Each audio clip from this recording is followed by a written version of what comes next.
Hello and welcome to PFF Fantasy Football Podcast. I'm your host, Ian Hartitz, coming to you from Nashville, fun little town. I'm trying to do some vacationing, but also trying to continue to feed you guys all the top Dynasty content you need. We've talked quarterbacks, we've talked running backs. Now we are talking wide receivers, and I have a great guest to help us accomplish that mission. Host of Wake Up TV, Destination Debbie Honcho, a part of the FTN Fantasy Network. The man also has the All Gas newsletter, a true content connoisseur, and I still can't say that word right. Even when I try to write the word, Google doesn't know what I'm talking about. Whatever, the man, the myth, the legend, Ray Garvin, Ray GQ. That's Ray GQUE on YouTube and Twitter. You guys know the man. Ray, how's it going? First time we're really podcasting, not our first Dynasty, I guess, meeting. This time, at least, we're on the same side. Yeah, man, appreciate you having me on.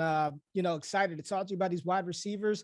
Yeah, man, I got a lot going on. It's ice cold down here in Texas. We were joking about it before the show. The threat of snow shuts down the entire state. So I got the kids in one room, the wife over there, and I'm just excited to chop it up with you, man. It's an exciting time, man. I got the combine next week, free agency kicking off. So let's just chop it up, baby. Great day to be great. Let's chop it up. You heard the man. Ray, we've started off a lot of these, conversations, just trying to do bigger picture, age, experience. We are talking Dynasty, not just 2022 alone, obviously. So we know wide receivers, not quite running backs. We see guys, have second, hell, maybe even third contracts, still put up plenty of numbers. With that said, we're not talking Tom Brady quarterback position either. So wide receiver, is there a rule of thumb or two that you kind of try to obey in terms of age, experience, or is every kind of case different?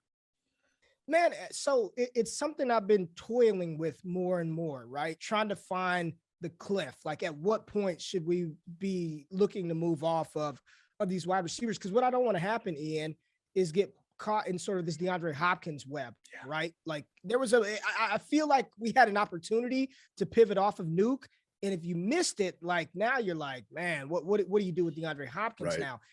But then again, you also look back, and I'm going the most extreme outlier case there is, but Jerry Rice at age 40 had a 1,200-yard, 7 touchdown, 90 reception season. I was watching his Seahawks highlights the other day. Even after that, he was still doing some stuff. Dude, he was still serviceable, right? So I don't know. I don't know enough about the age cliff for wide receivers to really just like throw it out there.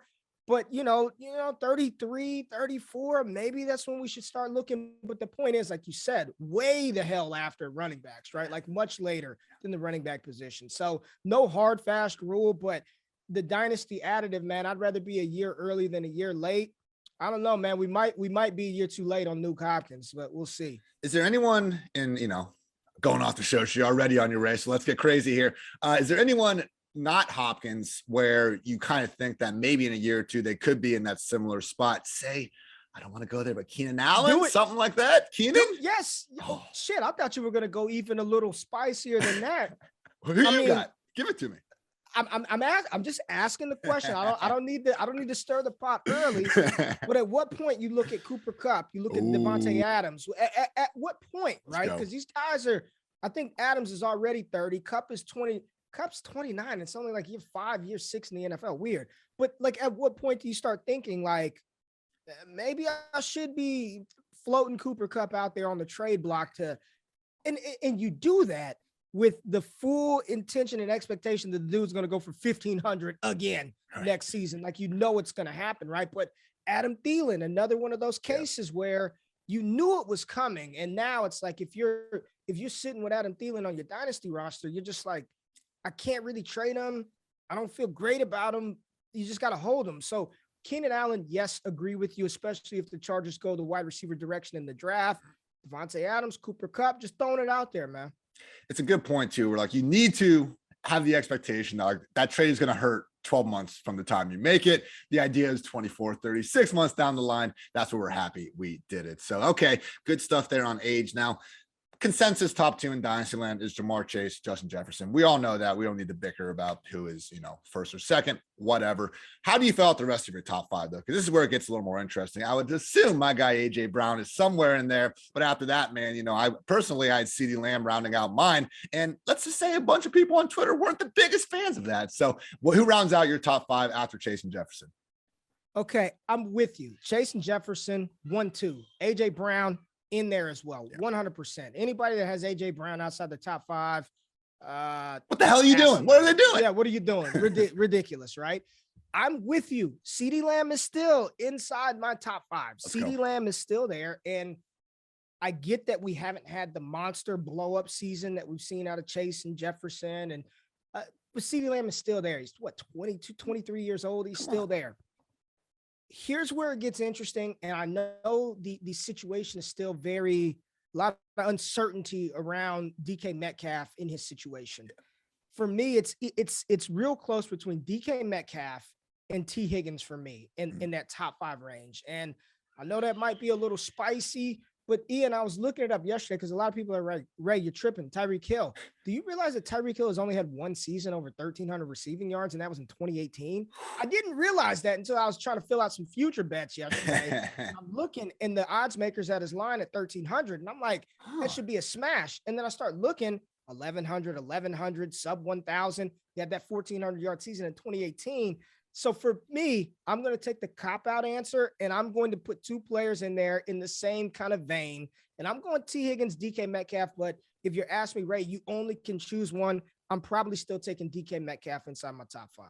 It's weird with Tyreek, man. I feel like he's had a little bit of the injury bug, but he has had these prolonged stretches last year and also in 2020 where you just kind of look at it and it's, I'm writing my wide receiver column and I'm like, is this the longest he's ever gone without a game with 100 yards? But then he explodes for like 250 and you feel like an idiot for ever doubting the guy. So that's just kind of the Tyreek dilemma. But yes, I'm with you. I have Metcalf wide receiver 4 and T. Higgins knocking right on that door. We got a little bit more to talk about him in a minute. But you talked, man, Kupp, Devontae, Tyreek, even Stephon Diggs. All these guys are 28. Again, they're not by any means washed. We're not saying they're not going to have a great 2022, 2023, maybe 24, but I do think they do warrant having that gap between them and these other guys who are still only 22, 23 years old. But out of that group, Devontae, Tyreek, Kupp, and Diggs, who would you still be most willing to buy and who are you maybe looking to get out on early? I know you kind of already mentioned Cooper Kupp, so fair play to you there. Already got the answer out. Yes, I said that, Ian, but when you put it like this, I'm like, okay, I've got to pick one, right? I think right now, the most risky is Davante Adams, right? Because it kind of hinges to a certain degree on what Aaron Rodgers does in his future and the drama that's a whole show for a whole nother day. Right. Aaron Rodgers and his drama. Tyreek arguably is tethered to probably the best quarterback over the next 5 years. He's got Mahomes, but again, 1,400 yards in 2018. I mean, that's a long time ago for Tyreek. If there was one that I think I would start to pivot off of before the others, it would probably be Stephon Diggs. And I love Diggs, love him, right? I think that ceiling, we saw that not this past season, but the season before, the 2020 season. Is Diggs doing that again? I don't know, man. The Gabe Davis hype is through the roof. There's a lot of chatter about Buffalo adding another wide receiver, letting Cole Beasley go. What if they bring in a Jamison Williams out of Alabama? So out of these four, if there was one that I'm willing to get off of, right, it would be Diggs. And if it's one that I'm still willing to acquire, God, I'm such a freaking hypocrite. Probably Cooper Kupp, because I know what he's going to do with Matthew Stafford for the next 2 years. I just know he's penciled in and he's going to smash for another 2 years. Tyreek, like you said, I don't know if there's such thing as an injury prone label. I don't know, but he always seems banged up at the wrong moment. And then as soon as you start to doubt him, he goes for 250 and makes you look like an idiot. And then Devontae is strictly, if you told me Aaron Rodgers is back in Green Bay or they're going to Denver together, I'd be in on Devontae.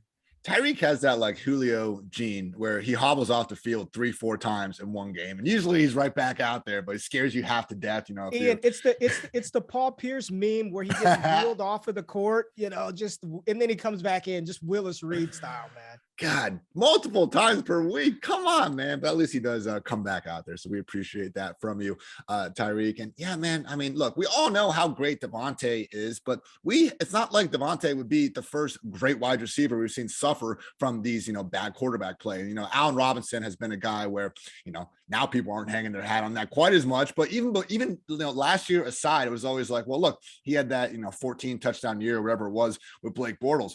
Well, look at the next freaking year when he also had 150 targets and he couldn't do anything because he was playing with Blake Bortles. We had 2016 or 17 DeAndre Hopkins, getting my years messed up now. It wouldn't be the most unreasonable thing for Adams to dud with Jordan Love or whoever else under center. And out of these guys, man, it is clearly the one QB situation where, more than 2 or 3 years down the line, even next year, man, who the hell knows what's going to happen?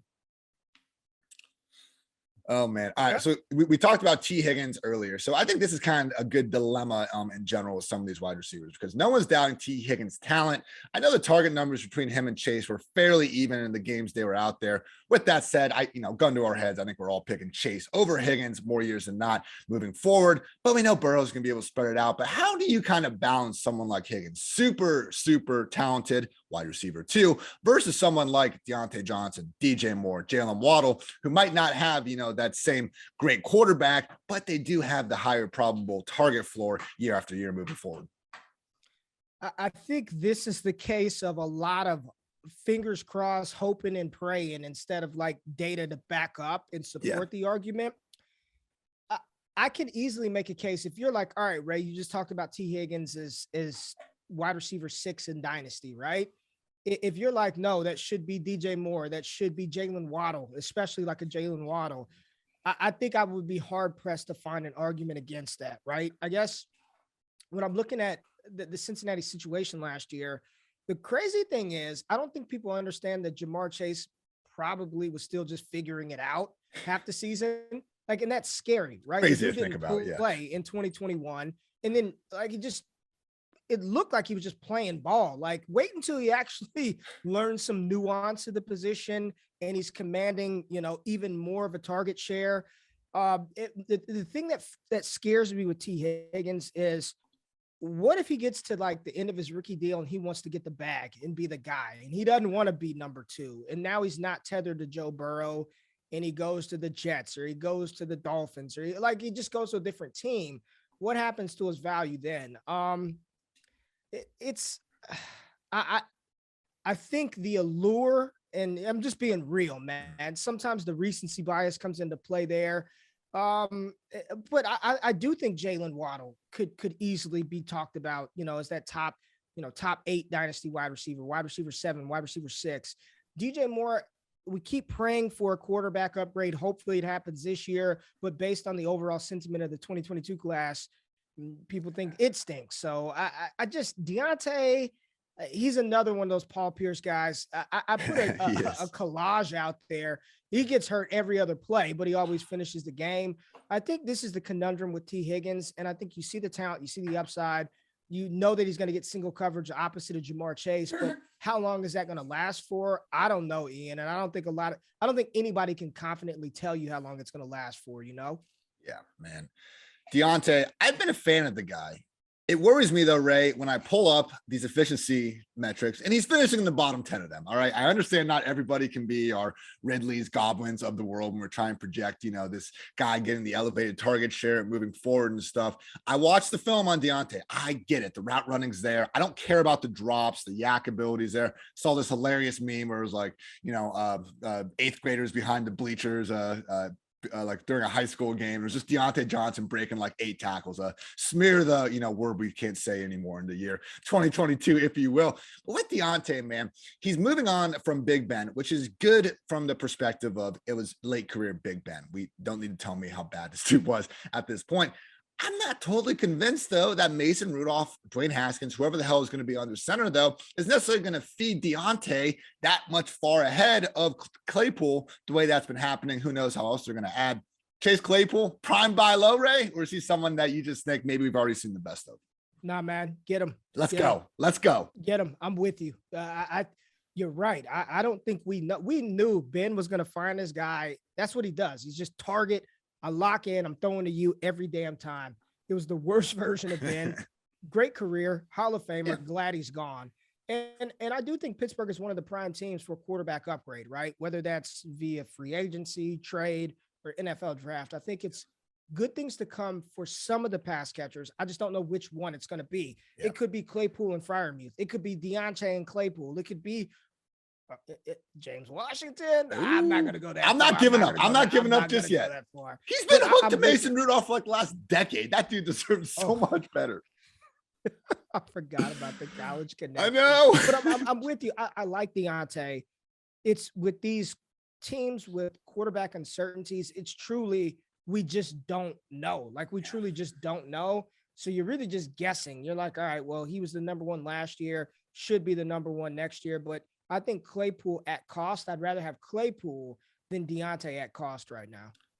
Is Jaylen Waddle someone that, like, kind of, where did you stand on him before last year versus now? Because in my opinion, I loved him going into last year because it was just like, okay, in redraft particularly, he was price is like a wide receiver 4, wide receiver 5. He's a 6th overall pick. Of course, you're going to feed him the ball as much as possible. Now, we didn't see the explosive plays and the deep balls and all that. Now, I think you can pretty clearly look at that, league's most RPO heavy offense, and behind that O-line, how were they going to push the ball downfield? Another guy that had a pretty low ADOT his first year before exploding deep and being the guy we thought he could be, Tyreek Hill. So Jaylen Waddle, is he someone that you think, hey, now we just said, man, he could reasonably be a top 6 dynasty wide receiver and we couldn't call that person crazy? Could this be a time to sell Waddle? Because he did, just get force fed all these targets in a year where Fuller was hurt, Parker was in and out of the lineup, Tua couldn't do much else, or are we maybe just scratching the surface on him? So I think this, again, it comes back to what do you view as Waddle's overall ceiling? Could he have that Tyreek, just, my God, how could this guy, Ian Hartitz, have ever doubted Waddle for a second gear into him? Or again, maybe do we look at just all the kind of pieces coming together for him already in the year 2021? This is the first bump on GameStop. This is GameStop when it went to 100 and people thought it was over, and then it dipped a little bit and then it shot up to 400. I love it. I think the fact that we saw him do what we didn't think he would do coming out of Alabama, because everybody, even myself, I was like, I know we're chasing the next Tyreek Hill, but this is truly the closest thing to it that we've seen. And we're expecting bombs over Baghdad, right? We're expecting go routes, just deep bombs. And we saw like none of that this past season. Yeah. It was all him playing as a possession receiver, short area receiver. Like, wait a minute. He never did this at Alabama. And he comes out here and he's over 100 receptions as a rookie. I think that's so encouraging because we know he can do that now. Just wait until they can open him up and do some more things with him. So in my opinion, if I'm doing anything with Waddle, it's holding and waiting. Mm-hmm. And if the Dolphins don't invest significant draft capital in a wide receiver, his stock is only going to go up even higher. It's only going to go up even higher. And people forget, man, dude was playing last season off of snapping his damn leg in half. And there was one game in particular where he got tackled, and I think everybody collectively held our breath. Oh my God. Yeah. Later in the season. You know what I'm talking about. So it's just like, but I think I don't think this is the ceiling for his value. So in my opinion, I don't know if we're just scratching the surface, but I know there's another element to his game for scoring fantasy points that hasn't been unlocked yet. And if that happens, it's going to be like, damn, I sold at 100 and this thing is at 400 now. I probably should have waited a little bit longer. Like, I think right now it's probably like one of the worst times to be selling players in particular, because like you're going to get the value spike after the draft. So just be patient, have some dynasty discipline, wait a little bit and let things shake out in your favor. I think we're scratching the surface of Waddle, man. I love it, man. Have some discipline, people. I know it's February. We want to all go out there and make the trade right now. Listen to your man at Ray G when he says chill. All right, just chill. You got Jaylen Waddle. You're in a good spot. We'll see what it looks like come May. So we got Chase, we got Waddle. I think that's majority of people's consensus dynasty top 2 receivers, give or take. If you disagree, Ray, I'm all ears. But behind them, how are you looking at the Devontae Smiths, Elijah Moore's, Rashad Bateman's, Amon-Ra St. Brown's, and Rondale Moore's of the world? Personally, I do give Elijah Moore the nod of that group. After that, I do think things are a lot closer and tighter. And I'm sorry, Lions fans. No, I'm not fully drinking the Amon-Ra St. Brown Kool-Aid. I'm really happy with what he did. 8+ catches in 5-6 straight games, wherever the hell it was. But man, I still worry when all that comes without Swift, without Hawkinson, and without another alpha receiver that we know they're going to add to the picture. So Ray, thoughts on this group? Again, Devontae, Elijah, Bateman, St. Brown, and Rondale. So next up, I do have Elijah and Devontae. And what's crazy is I think we all should be giving Devontae Smith a round of applause for doing what he did in such a anemic passing offense with low volume. The accuracy from Hurts was up and down, and I'm not catching tutties over Surtain, making the most out of it. I think the talent is there, and I think he kind of put to bed. Can he defeat press coverage? Can he win in the end? I mean, over 900 yards, Eagles rookie record. I think he had a great season. What's crazy about Smith is it's like his dynasty value has dropped after a good season than it was last year. But I think Elijah Moore, Devontae Smith in that next tier. The same concern that you have over Amon-Ra St. Brown, I have about Elijah Moore. And if you look at a lot of mock drafts right now, it's got the Jets targeting wide receiver early. And if they take a Drake London or a Garrett Wilson with that 10th pick in the first round, I'm slightly concerned on whom the alpha would be in that offense, right? Yeah. If you've got Drake London on one side, Elijah Moore on the other, I'm not saying Elijah Moore is relegated to dust, but I think that's the same type of situation that Amon-Ra St. Brown had. And I'm not as bullish on TJ Hawkinson as everybody else. And I ran the number. I ain't a numbers guy. I rely on PFF for my data. Right? I'm not a numbers we guy. Appreciate you, Ray. But even if you give, Swift his 100-something targets, you give Hawkinson his target, there's still plenty to go around. Yeah. And I'm not convinced, Detroit's got the second pick. They're not taking a wide receiver there. 32, maybe. But if it's Jahan Dotson, listen, opportunity, targets, earning those. I think Amon-Ra, we'll see early. I've comped him to like the McLaurin kind of like ascension. Mm-hmm. And I just, based on everything I'm hearing with Dan Campbell, they love the kid, man. They love the kid.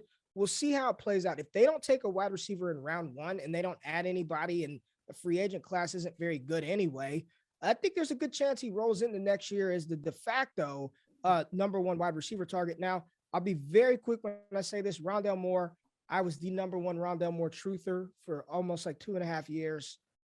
I'm out. Ian, it's Cliff's fault. Blame Cliff. Just blame him. I want to, but dude, that archetype of receiver, man, it's just hard to hit, right? Like you can't out yak everybody in the NFL. And if there was going to be a wide receiver to do it, you're talking about a kid that ran sub 4.4, 40-inch vertical jump, sub 4-second short shuttle. I mean, he was supposed to be the mold breaker. I'm not saying it's completely over, but it's not looking good for Rondale Moore in his dynasty perspectives moving forward.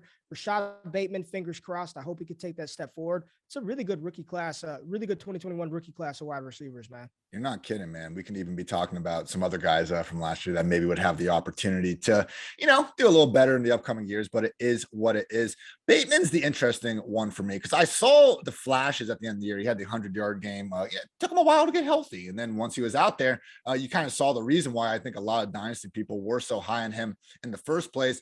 I guess my issue with him, and this was more of a redraft perspective last year, but even before the injury, it was just like, where are the targets going to come from? We did see the Ravens start to pass the ball more compared to the first couple of years of the Lamar Jackson experience. But with that said, still have Mark Andrews and Marquise Brown, save for those ridiculous video game career rumors that were all over the timeline a week ago. And now everyone pretends like you guys all didn't waste all of our time on that. Where do you stand, I guess, on like Bateman, just in the pecking order here? Is this a situation, Ray, where there's, you brought it up at the Lions, and I agree. Amon-Ra should have enough room and enough target share to do his thing. And like, why would you sell Amon-Ra when you didn't cost that much to get him in the first place? But Bateman, man, I feel like people are just already want to anoint him over Hollywood Brown. And let's give our man Hollywood some credit last year. 91 catches, over 1,000 yards, 6 scores. Like we were just talking about Waddle and kind of his ability to give us a floor we didn't know he had. That's kind of what I saw from Hollywood last year. So again, Bateman, let's see when he's fully healthy. But if anything, man, maybe Marquise is the one that we should be getting behind here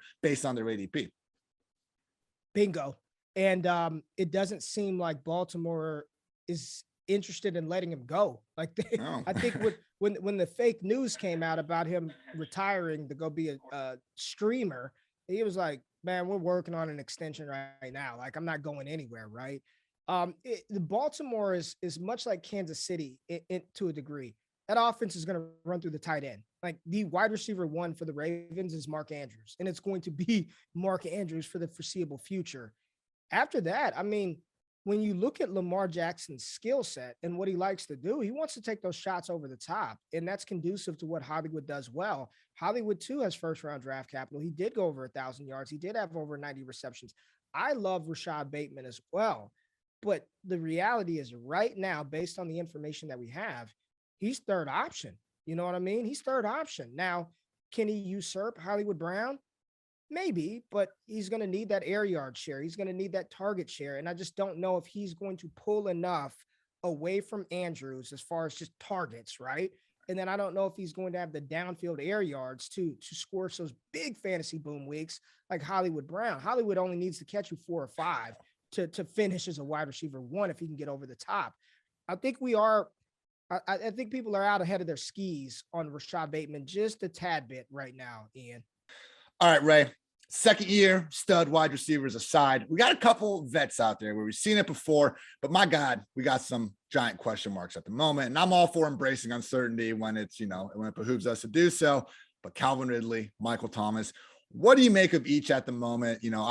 I have not seen an update on Ridley personal. We're all hoping that he's gotten his stuff figured out. It seems like Michael Thomas has, finally gotten, on the same page as the Saints medical staff, and we're tentatively expecting him to be full go by week 1. But Ridley and Thomas, what do you make of their situations right now?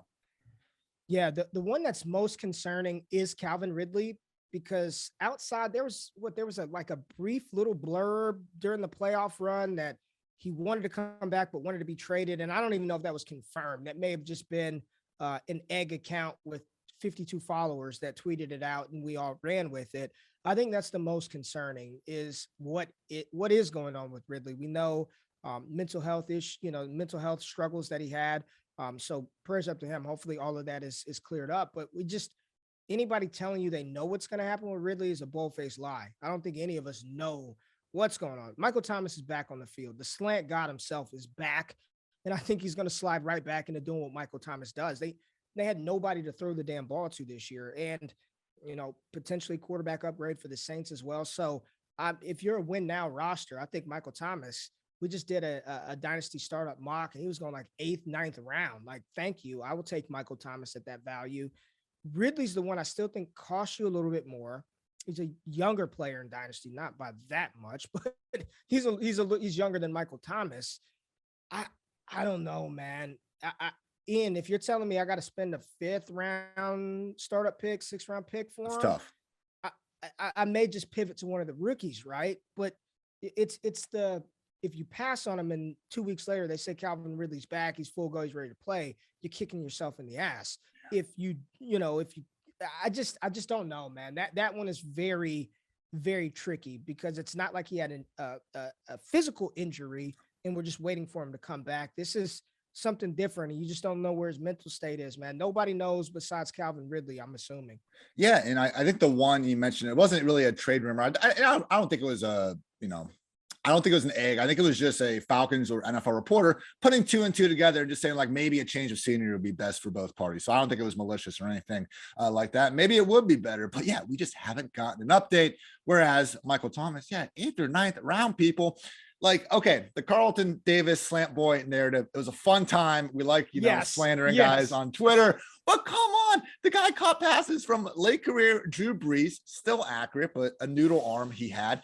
Taysom Hill, Teddy Bridgewater, he was putting up numbers. Put some damn respect on Michael Thomas's name. That's true. Now, it got ridiculous when people were trying to say, Michael Thomas versus Julio in 2018. Ray, I don't think we were sitting here trying to say that. No. Well, Michael Thomas, still a damn good receiver. If we can get him at a discount, why the hell not? Yep. I'm with you 100%. And yes, you're right. And the funny thing about the slant narrative is I don't think that was even accurate. I think he ran all kind of routes, right? Like he was just proficient everywhere. So I think people ran with it. But it's undeniable. If he comes back, when he comes back, he's the primary target in that offense with a coach that's familiar with him and Dennis Allen. He's going to be fed the ball early and often, man. So 3 straight years we've had a fairly proven baller wide receiver really explode into year 3, in part because we got, a bunch of new target share there. So Chris Godwin, Tampa Bay, once we got rid of D-Jax, Humphreys, some other guys got elevated in 3 wide receiver sets. Jameis goes bonkers. Calvin Ridley, speaking of the man, he comes in after Mohamed Sanu leaves town, has that great year alongside Julio. Last year, it was really Diontae Johnson. Now, we couldn't predict the Diontae boom. Juju got hurt, and that kind of led to the targets incoming. So with all this in mind, and it doesn't necessarily even have to be someone that you think has a bunch of incoming targets, but which third-year wide receiver do you think is going to potentially elevate their game into a legit top 12 finish as early as 2022? Well, this one is it's low-hanging fruit, and it's not an obscure name. I mean, it's a name that we keep talking about, and for some reason people are souring on him. But I do think this is the CeeDee Lamb year. Yeah. I think everything that we expected from CeeDee Lamb as the first-round pick, playing with Dak Prescott, I think this is the year we see CeeDee Lamb go for over 1,500 yards. I think this is his time. No Michael Gallup to start the year. I like Cedric Wilson as a dart throw later on, but stop it. And Amari Cooper, there's a lot of things happening in Dallas that we don't know what's going to happen with these wide receivers. But this is the year where CeeDee Lamb steps up and asserts himself as that wide receiver 3 in Dynasty, right? As one of the upper echelon playmakers at the wide receiver position. If it's going to happen, Ian, it's going to happen this season. And I have confidence that it will happen for CeeDee Lamb this year. Listen, Dak coming back off that injury, man, it looked like it took him a while to get comfortable, right? Yeah. He didn't really want to run around. The offensive line was just wrecked, like Tyron Smith in and out. La'el Collins suspended half the time. Just bad offensive line play. Dallas shores up that offensive line, gets some cohesiveness up front. I think this is the year that CeeDee Lamb takes a step forward. If you want to go down a little bit deeper amongst the wide receiver depths, we're seeing that incremental progression, and Michael Pittman Jr. Yes, Ray, you got it. You're correct. Michael Pittman Jr. That's after the low-hanging fruit. I think Michael Pittman Jr., here it is, man. Explosion time is coming. I don't see Indy drafting a wide receiver early with any significant draft capital.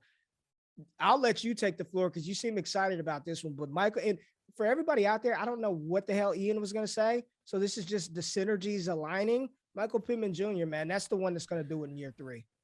You're like CeeDee Lamb, like I'm going to rank him as a top 12 wide receiver. If people don't want to do that, great. Then I'll take the value. So with you there, obviously, I think Jefferson has already done enough he has broken out. He's not going to be a 3rd-year breakout, but Michael Pittman.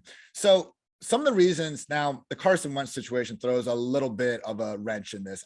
But even if Wentz was there, man, people act like that Wentz just couldn't even complete like a single pass. No, he did not get back to 2017 MVP levels or anything, but not the worst quarterback in the league. We can at least say that for the guy. And what did Pittman do? Still take a nice step forward and work really as their alpha for all of last year. There was a good 3-4 week stretch, Ray, where everyone did come around on Pittman. Now, what happened? Did he suck? No, he didn't have the targets because Jonathan Taylor ran crazy in an offense that had the best case scenario positive game script all season long. So, Ray, you say yourself, you're not the biggest numbers guy. Let's watch the Pittman film. For me, when he was a rookie, I wasn't overly impressed. Big guy when he got the ball in his hands in the open field, which they did a lot, reverses, crossers.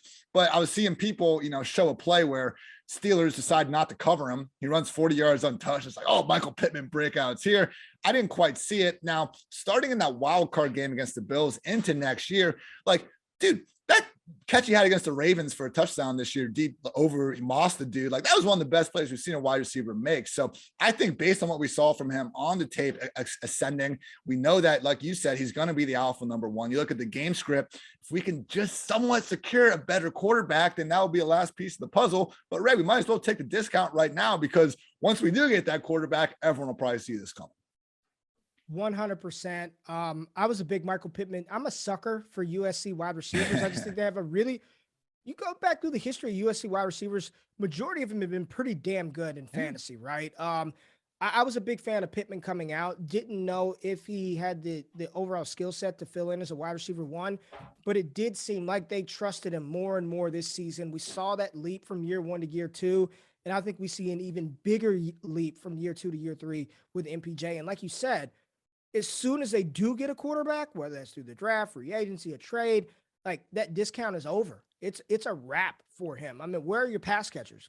I like Kylan Granson, Ty. I know there's a lot of buzz on Ashton Doolin. It's Michael Pittman Jr., man. Come on. Football ain't got to be hard. Thank you, man. Don't gotta be hard. It was funny last year. I had a random Colts fan getting kind of mad about what I was saying about Zach Pascal, and I was like, didn't think of myself as a Zach Pascal hater by any stretch. And they pull up some age-old tweet I have where I said Pascal is going to be this year's like Kevin Ogletree, has a big game in week 1, doesn't do shit the rest of the year. I was like, that's what you were mad about. That was like the one thing I got right on the Colts last year. So. And I was right. Yeah. Oh, well, Ray, much love to all my Colts fans out there. You guys deserve better after. I won't even bring it up. You guys know what I'm talking about. Ray, last thing here before we get to, I guess, some deeper sleepers and just a few rookie notes. Am I crazy, or is Curtis Samuel the freaking value of the century? Because I know a bunch of you took pleasure in trying to drag me on Twitter, but I didn't read most of your replies anyway. So how does that make you feel, everyone? When I said that Curtis Samuel could be the closest thing we have to Deebo Samuel. Now, I do respect the idea and agree that, Laviska Shenault, Cordero Patterson, size, height and weight perspective, you could say they match up better to Deebo. But Ray, people act like 2020 never freaking happened. Christian McCaffrey goes down. Curtis comes in, converts 41 carries and over 200 yards between the tackles. And we saw him put forward a top 24 finish with Teddy freaking Bridgewater under center. He's being paid in Washington. He wasn't healthy for a second last year. I mean, you can get Curtis Samuel. Most people don't have him as a top 50 dynasty wide receiver. What is there to lose? At first, I did think you were crazy. I was like, he's out of his damn mind. What is Ian talking about here? What is he? I was about to get in those mentions and just keep going. But the more I think about this, it is truly an out of sight, out of mind situation. People forget how good he was in 2020 when CMC went down. And he did get paid. Follow the money. You think Washington is not going to get their money's worth out of what they paid Curtis Samuel? The question mark and the issue is health, right? If he's on the field, he's going to get the ball, and he's going to get the ball a lot. Logan Thomas, probably not going to be healthy to start the year. I like John Bates is some deep bottom of the barrel sleeper, but he's not commanding some massive target share in Washington. You do have Terry McLaurin. Gibson, J.D. McKissick, all right, they'll do their thing. I like Diontae Brown as a situational field stretcher, but they are going to utilize Curtis Samuel all over the field if he's healthy. And being ranked outside the top 50 dynasty, what do you have to lose? Like, what do you have to lose from investing in a player who can give you production on the ground, through the air, game-breaking type ability and speed? It's, again, in a potential quarterback upgrade in Washington. So I don't think you're crazy. And I understand what you're saying, like Deebo. You're not talking about similarities as like size. You're just talking play style similarities. And yes, it's so funny. People think that this Deebo Samuel position just came out of nowhere this year. And I'm like, you not seen Curtis Samuel? Remember that guy, Percy Harvin? Do you remember? These players have Percy crawled so Deebo could run. So he could run, right? So he could soar. I don't think you're crazy. It's the health thing, but I can take the discount. I can get down on Curtis Samuel at his current price. Hell yeah, bro. Hell yeah, bro. I generally ignore future injury prone things. Great word choice there, Ian. Until a doctor, medical doctor tells me that there is reason to believe that. So yeah, maybe on, some of the James Connors of the world will miss every now and then when it actually seems like they're injury prone. But other times I think we are better off just assuming, unless it's some continued long history of the same thing happening over and over again. But like we're seeing this with Christian McCaffrey all over the place now. Like, really, people, like, you're out on McCaffrey because he pulled his hamstring and he sprained his ankle. Those are the injuries that you think are just going to completely take him away. And you look at Curtis, and yeah, it sucked last year. He couldn't get healthy, but it was a groin strain he suffered in June that they just didn't let recover right. And then unfortunately he suffers a hammy when he's finally getting back on the field late in the season. Before that, man, like, you just need to kind of go back to 2017 when he suffered that ankle fracture to find anything that you would be overly worried about. So if Kyle Allen was just even somewhat passable professional quarterback, Curtis Samuel would not be this cheap because he would have already exploded on the scene in 2019. But that's a story for another day. So, Ray, with Curtis Samuel aside, who's your biggest sleeper outside the top 36 in Dynasty? Listen, Ian, I know it's going to sound a little gross. I'm going to give you two. I'm going to give you a 2-for-1. And I'll just throw the first name out there, and I'm not going to dive deep. DJ Chark is somebody that I'm trying to get everywhere in Dynasty, okay? DJ Chark, 6'3", 200 pounds, 4'3". We saw him do it a couple of years ago. He's going to be on a new team probably. DJ Chark, super, super low ranking. I want him, all right? But I think the guy outside of the top 36 that has a shot to be a top 36 wide receiver this year, New England Patriots wide receiver, not Jacoby Myers, but Kendrick Bourne. Kendrick Bourne's chemistry, and I see your face. Y'all should see Ian's face, right? It's just the stank. Somebody farted in the room. What is Ray talking about? But here's the case for he hates Kendrick fantasy. Bourne, right? He hates us, Ray. Why do you love him?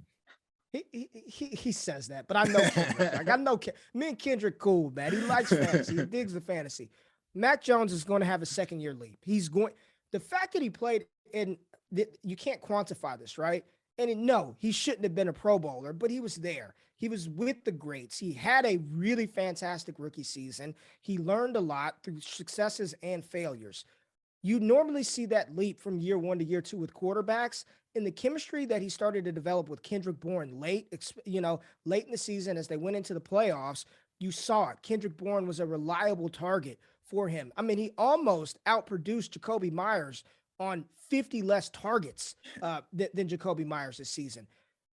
New England has not had a good history of drafting wide receivers, and they spent a bag to bring in Kendrick Bourne and Nelson Aguilar and all these guys in the offseason.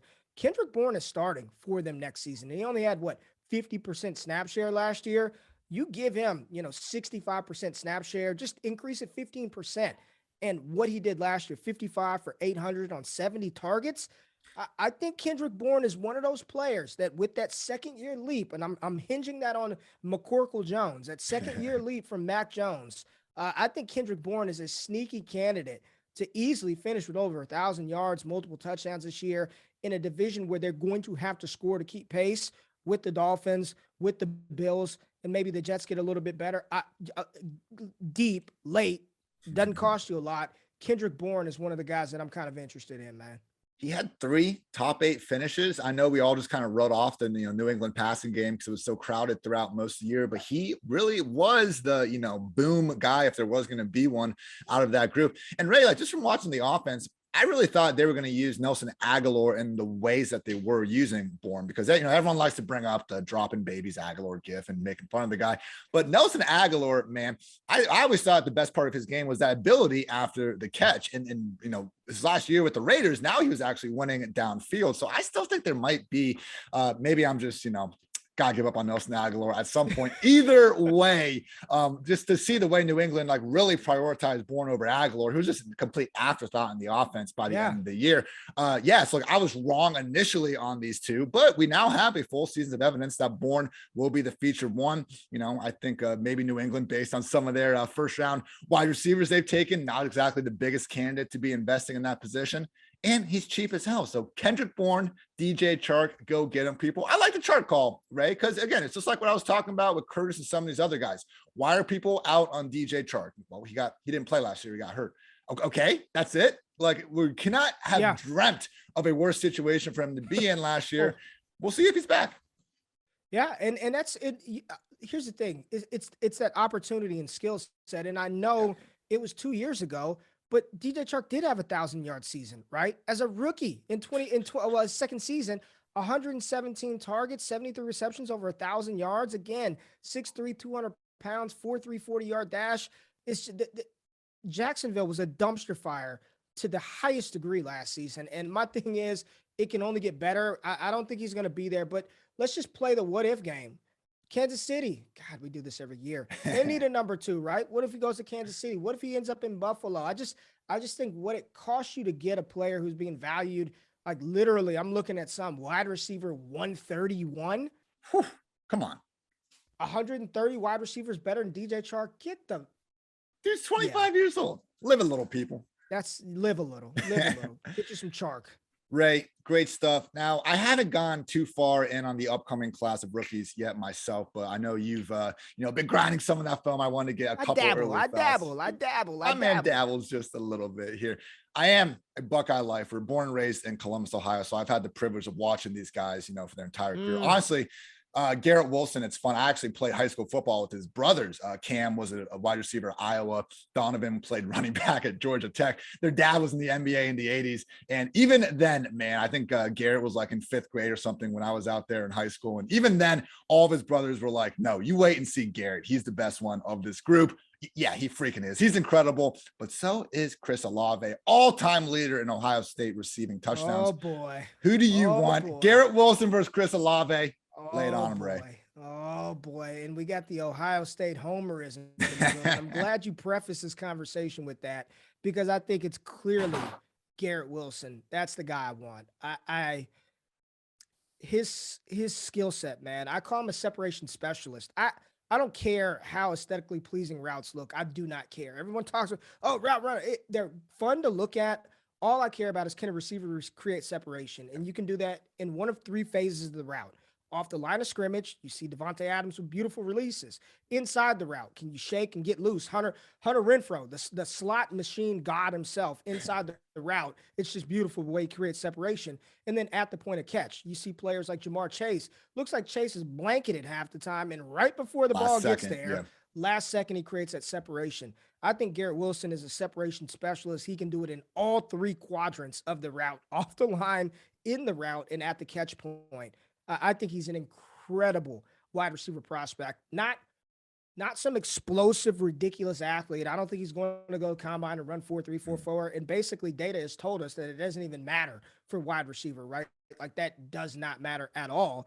But I would prefer Garrett Wilson to Chris Olave. And a lot of people call me the Chris Olave hater. I'm not a Chris Olave hater. I think Olave is going to be a really good number 2 wide receiver for an NFL team. I think he's going to be I just look at his skill set and think, is this the type of player that can dominate and be a number 1? And when I look at Ohio State this past season, he was the 3rd best receiver on that team. Yeah. He was Garrett. I was taking Garrett Wilson, Jackson Smith-Njigba, and the senior. And Chris Olave was a senior, and you had a sophomore out producing him. You had a junior out producing him. I thought he was the 3rd best wide receiver prospect on Ohio State last year. So I'm not a Chris Olave hater. I guess my question is, what are the expectations for drafting a Chris Olave so high? And if he gets to draft capital, that means he's going to get the opportunity. I frequently see him to the Las Vegas Raiders. If he goes to the Raiders, I still think he's the 3rd wide receiver. He's behind Darren Waller and he's behind Hunter Renfrow. So I just don't see a pathway to alphaism for Chris Olave. Because I can't see that pathway to alphaism. I just made that up right now. It works. Let's keep going with it. Is it alphaism? I just I'm just a little lower on him, just a little lower than consensus. I'm not an idiot and have him wide receiver 17, 15, 12, none of that stuff. He's still top 10 wide receiver in the class, but I'd prefer Garrett Wilson to Chris Olave. Olave, I'm just not as convinced that he has the entire, 5-tool receiver package that we get out of Garrett Wilson. I'm chasing the ceiling that we think Garrett could have with that 1st-round pick over Olave. Like Ray said, Olave probably more of a wide receiver too. Our draft guy comps him to Calvin Ridley. Not that Ridley can't be a wide receiver 1, but as we know, Ridley and his yak ability, very similar to Chris Olave, being just not his biggest strength. I want the guy in Garrett Wilson that can be the freakiest of all freaks. Give me, again, that ceiling when the floor is still pretty damn good in its own right. So got to get my, homerism Ohio State takes in there, but I'm happy we're on the same page with that, Ray. Now, before we get out of here, there's one guy we got to talk about. I know you've been, I keep messing up this word, but we'll go with it again, a connoisseur of the Treylon Burks hype train for a long time. I see some pretty gaudy comparisons thrown out there on Twitter, but what's interesting to me is how some people look at who we have here in Burks, and they look at the size and speed and they say, oh, DK Metcalf, but he can, do more after the catch. Other people look at kind of his role at Arkansas and just say, well, he's actually more of this low A-dot slot receiver. Who knows if he can even win downfield. Ray, sell myself and the listeners on Treylon Burks and basically just who he is now and what he can become in the future. All right, Ian. So I'm going to be honest with you, right? I have made some Treylon Burks comps over the past couple of years. I feel like I've been Treylon Burks truther literally for 2 years now. The receipts are out there, and I've said a combination of A.J. Brown meets Josh Gordon. The downfield ability meets the yak ability of A.J. Brown. Like for 2 years now, again, I've already been a hypocrite once on this show with Cooper Kupp and buying and selling them. So I'm going to be another hypocrite now. Most of my process early on derives from just watching college game, man. I'm tapped into college football every damn Saturday. I'm watching it. So for 2 years now, he's been my unquestioned, undisputed wide receiver one. I'm not saying that he's not, but in my personal film grades, when I'm grading these wide receivers on the skill sets and metrics that I think are important, he didn't grade out as the top receiver, man. I'm just keeping it real. Garrett Wilson graded out a little bit higher than him, as did Drake London. There are some things in his game that we just didn't get a chance to see at Arkansas. Now, to his defense, I think he's played with 9 or 10 different quarterbacks in 3 years at Arkansas. They weren't a good football team, right? KJ Jefferson, best quarterback he's ever played with, and I don't think he's going to be a top 64 pick in the NFL draft. I like Treylon a lot. If he gets the draft capital, he's going to matter. Is he DK Metcalf? No. Is he on his own A.J. Brown? No. I think he's a unique blend of size, speed, athleticism that I talked about it with my patrons today, Ian. I look at him as like a beautiful, like, thing of clay, like the finest glob of clay that you can buy. But we're not doing the ghost scene yet. You haven't molded it yet, right? Like, but the clay is perfect, man. It's beautiful. It's what you want. But there's some areas of his game that I think need to be refined. There are some concerns. I don't believe he's a perfect prospect. I don't think he's in the same tier as a Jamar Chase. I think he's a fantastic, incredible athlete with a very unique skill set that if he gets with a creative offensive coordinator that molds and fosters that skill set, he could be awesome in fantasy.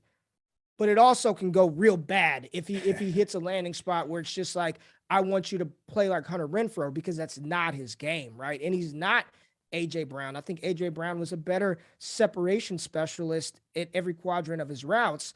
I love Treylon still. Do not get it twisted, folks. I'm not saying I do dislike Treylon, but he did not grade out based on the tape. And I don't factor in draft capital, combine stuff. I'm just looking at the film. He didn't grade out as the top wide receiver for me, man.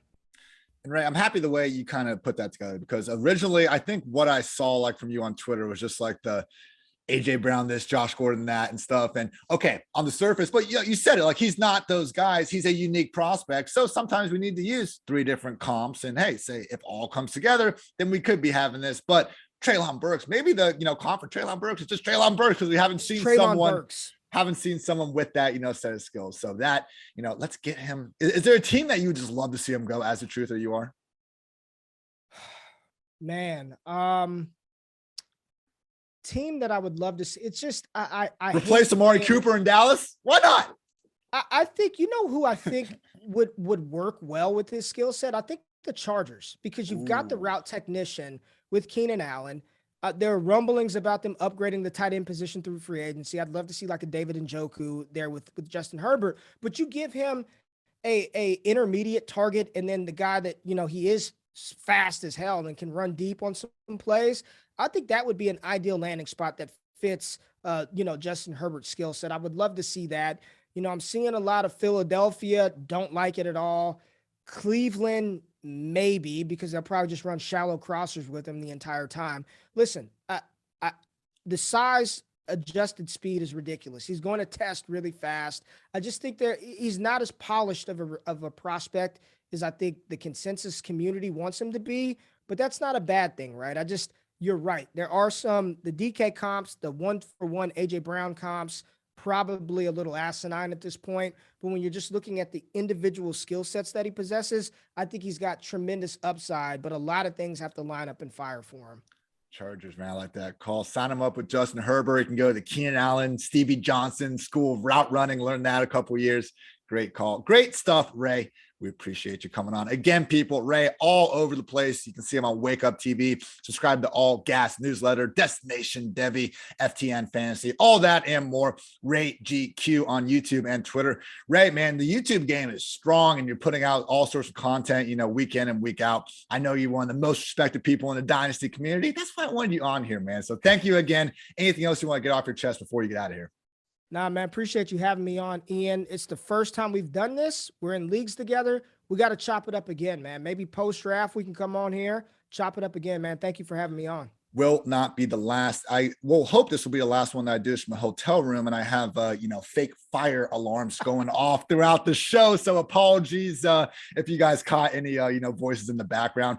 Yeah, it was fake, and they kept telling me it was fake for a good half hour. Like, just get on with it. But you know what, Ray? We persevered. We overcome. So Ray GQ on YouTube, Twitter, all the way around. Love everything Ray G gives for us. So for Ray, I'm Ian. Thanks as always for tuning in to the PFF Fantasy Football Podcast. And until next time, take care, everybody.